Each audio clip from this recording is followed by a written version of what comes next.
मित्रों नमस्कार। पिछले एपिसोड में आपके लिए जो प्रश्न दिया गया था उस प्रश्न का उत्तर आप जान लीजिए। प्रश्न था, गांधी जी ने साबरमती आश्रम की स्थापना किस वर्ष किया था?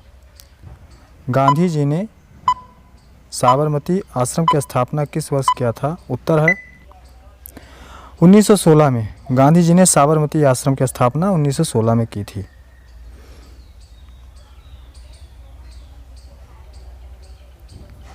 तो मित्रों, आपका एक बार फिर स्वागत है ब्राइट स्टडी मंत्रा में। मैं राम नारायण शर्मा उपस्थित हूँ एक बार फिर सामान्य ज्ञान के 20 प्रश्नों को लेकर, जिसमें करंट अफेयर्स एवं पुराने प्रश्नों को सम्मिलित करके एक प्रश्नावली बनाई गई है जो आपके लिए उपयोगी होगी विभिन्न परीक्षाओं में। तो आइए प्रश्नावली को शुरू करते हैं। प्रश्न नंबर 1 है, इंद्रधनुष किस कारण से बनता है? ऑप्शन ए है अपवर्तन और परिक्षेपण, ऑप्शन बी है प्रकीर्णन और अपवर्तन, ऑप्शन सी है विवर्तन और अपवर्तन, और ऑप्शन डी है अपवर्तन और परावर्तन। प्रश्न का उत्तर सोचने के लिए मिलेंगे आपको 5 सेकंड।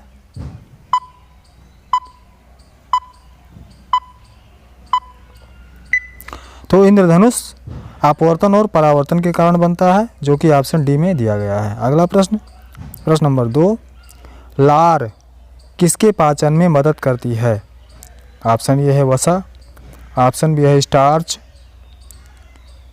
और ऑप्शन सी है प्रोटीन, ऑप्शन डी है विटामिन।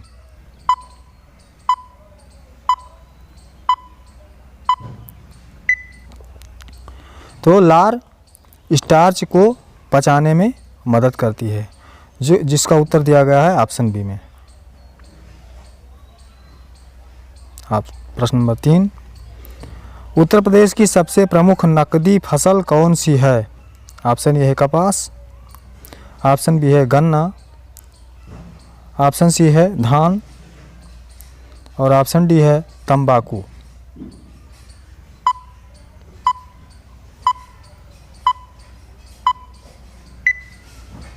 तो उत्तर प्रदेश की सबसे प्रमुख नकदी फसल है गन्ना, जिसका उत्तर ऑप्शन बी में दिया गया है। प्रश्न नंबर 4,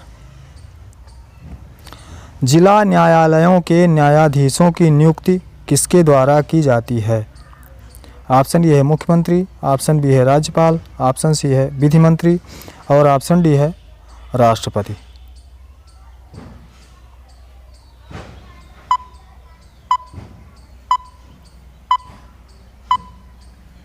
तो जिला न्यायालयों के न्यायाधीशों की नियुक्ति की जाती है राज्यपाल के द्वारा, जिसका उत्तर ऑप्शन बी में दिया गया है। अगला प्रश्न, प्रश्न नंबर 5, मानव शरीर में संक्रमण को रोकने में मदद करने वाला विटामिन कौन सा है? ऑप्शन ए है विटामिन ए, ऑप्शन बी है विटामिन बी, और ऑप्शन सी है विटामिन सी, ऑप्शन डी है विटामिन डी।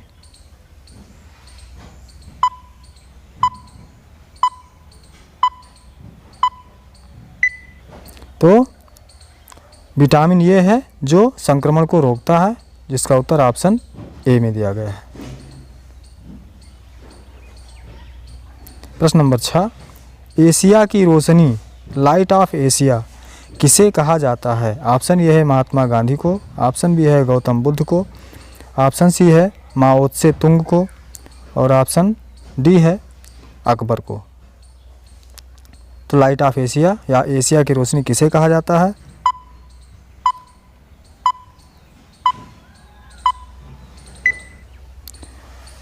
एशिया की रोशनी कहा जाता है गौतम बुद्ध को, जिसका उत्तर ऑप्शन बी में दिया गया है।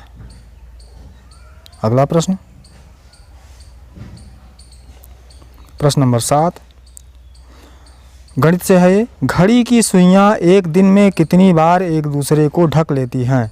ऑप्शन ए है 23 बार, ऑप्शन बी है 21 बार, ऑप्शन सी है 24 बार, और ऑप्शन डी है 22 बार।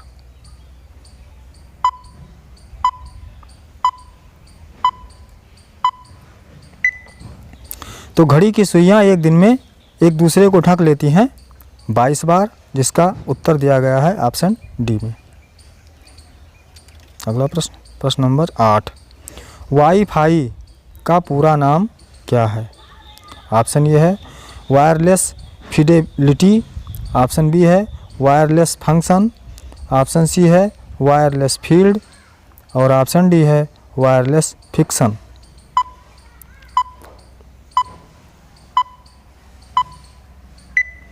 तो वाईफाई का पूरा नाम है वायरलेस फिडेलिटी, जिसका उत्तर दिया गया है ऑप्शन ए में।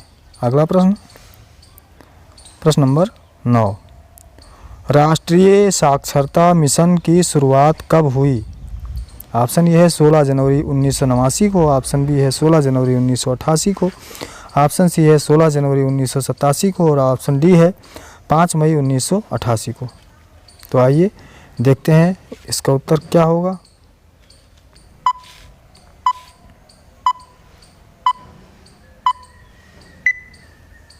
राष्ट्रीय साक्षरता मिशन की शुरुआत हुई थी 5 मई 1988 को, जिसका उत्तर दिया गया है ऑप्शन डी में। अगला प्रश्न, प्रश्न नंबर 10, विश्व रेड क्रॉस दिवस प्रत्येक वर्ष कब मनाया जाता है? ऑप्शन ये है 2 मई को, ऑप्शन बी है 2 जून को, ऑप्शन सी है 8 मई को और ऑप्शन डी है 8 जून को। तो विश्व रेड क्रॉस दिवस मनाया जाता है प्रत्येक वर्ष 8 मई को, जिसको ऑप्शन सी में दिया गया है। प्रश्न नंबर 11, कौन सा नगर संतरे के लिए विख्यात है? ऑप्शन ये है रत्नागिरी, ऑप्शन बी है दार्जिलिंग, ऑप्शन सी है नागपुर और ऑप्शन डी है लखनऊ।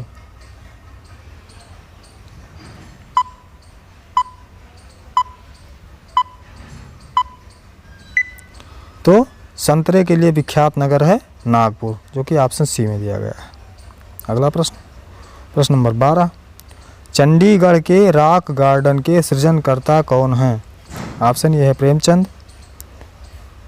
ऑप्शन बी है डीपी राय चौधरी, ऑप्शन सी है नेकचंद और ऑप्शन डी है ली कार्बुजियर।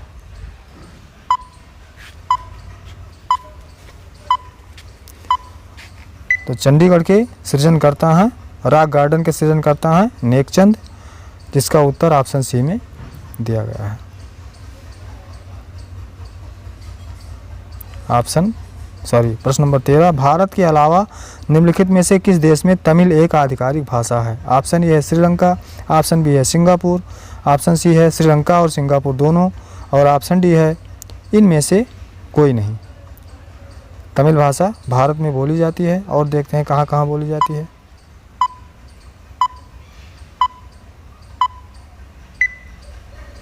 तो इसका आप उत्तर है ऑप्शन सी में श्रीलंका और सिंगापुर दोनों जगह तमिल भाषा बोली जाती है। अगला प्रश्न, प्रश्न नंबर 14, झूलती मीनारों वाली एक मस्जिद भारत के किस शहर में स्थित है?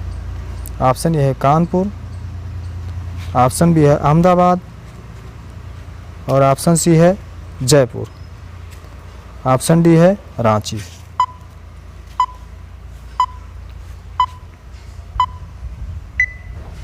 तो झूलती मीनारों वाली एक मस्जिद भारत के अहमदाबाद शहर में स्थित है, जो कि ऑप्शन बी में दिया गया है। अगला प्रश्न, प्रश्न नंबर 15, सबसे छोटे महासागर का क्या नाम है? ऑप्शन ये है प्रशांत महासागर, ऑप्शन बी है आर्कटिक महासागर, ऑप्शन सी है हिंद महासागर और ऑप्शन डी है अरब सागर। सबसे छोटा महासागर कौन सा है? आइए देखते हैं।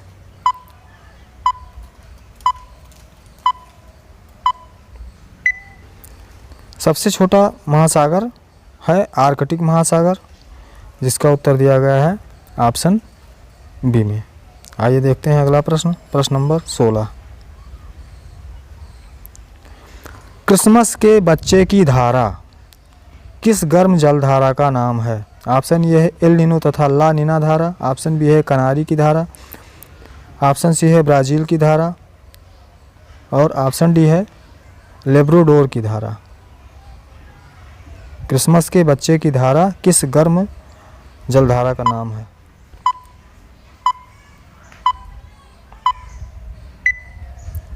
तो इसका उत्तर है ऑप्शन ये एल नीनो तथा ला नीना धारा क्रिसमस के बच्चे की गर्म जलधारा का नाम है। प्रश्न नंबर 17, सिंधु लिपि किस सभ्यता में प्रचलित थी? ऑप्शन ए है मोहनजोदड़ो की सभ्यता में, ऑप्शन बी है हड़प्पा सभ्यता में, ऑप्शन सी है ऋग्वैदिक काल में, ऑप्शन डी है उत्तर वैदिक काल में।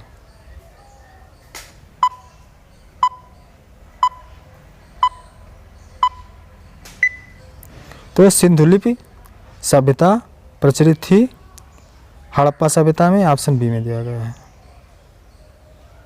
प्रश्न नंबर 18, जहांगीर के बचपन का क्या नाम था? ऑप्शन ए है सलीम, ऑप्शन बी है शाहजहां, ऑप्शन सी है जहीरुद्दीन और ऑप्शन डी है बदख्शां।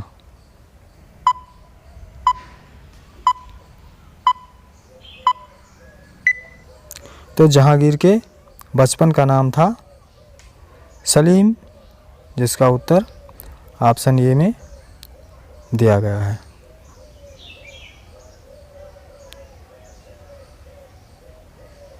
आइए देखते हैं अगला प्रश्न। प्रश्न नंबर 19, कंप्यूटर किसी कार्य को कितने चरणों में करता है? ऑप्शन ए है 3, ऑप्शन बी है 2, ऑप्शन सी है 4 और ऑप्शन डी है 6।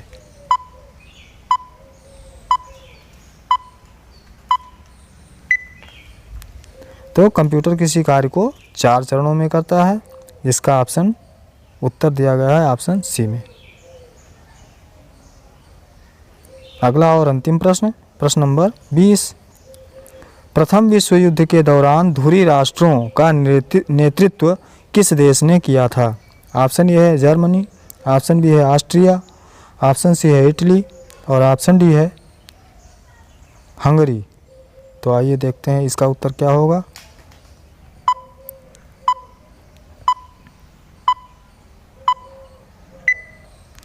प्रथम विश्व युद्ध के दौरान धुरी राष्ट्रों का नेतृत्व किया था जर्मनी ने, जो कि ऑप्शन ए में दिया गया है। अब आते हैं क्वेश्चन फॉर यू के लिए। तो ये प्रश्न आपको दिया जा रहा है, इसका उत्तर आप कमेंट में ज़रूर दीजिएगा। प्रश्न है, विश्व शौचालय दिवस किस तिथि को मनाया जाता है? विश्व शौचालय दिवस किस तिथि को मनाया जाता है? कमेंट ज़रूर कीजिएगा, इंतज़ार रहेगा। तो मित्रों, यह वीडियो आपको कैसा लगा? अगर यह वीडियो आपको पसंद आया हो तो वीडियो को लाइक ज़रूर करें, शेयर करें और चैनल को सब्सक्राइब करके बेल आइकन दबाना ना भूलें, जिससे आपको नोटिफिकेशन मिलती रहे और आप इन प्रश्नावलियों से लाभान्वित होते रहें। मुझे आशा है कि यह प्रश्नावली आपको ज़रूर पसंद आई होगी और कमेंट ज़रूर कीजिए, जिससे हमको भी मोटिवेशन मिले। तो अगले वीडियो तक के लिए नमस्कार, जय हिंद, जय भारत, टेक केयर।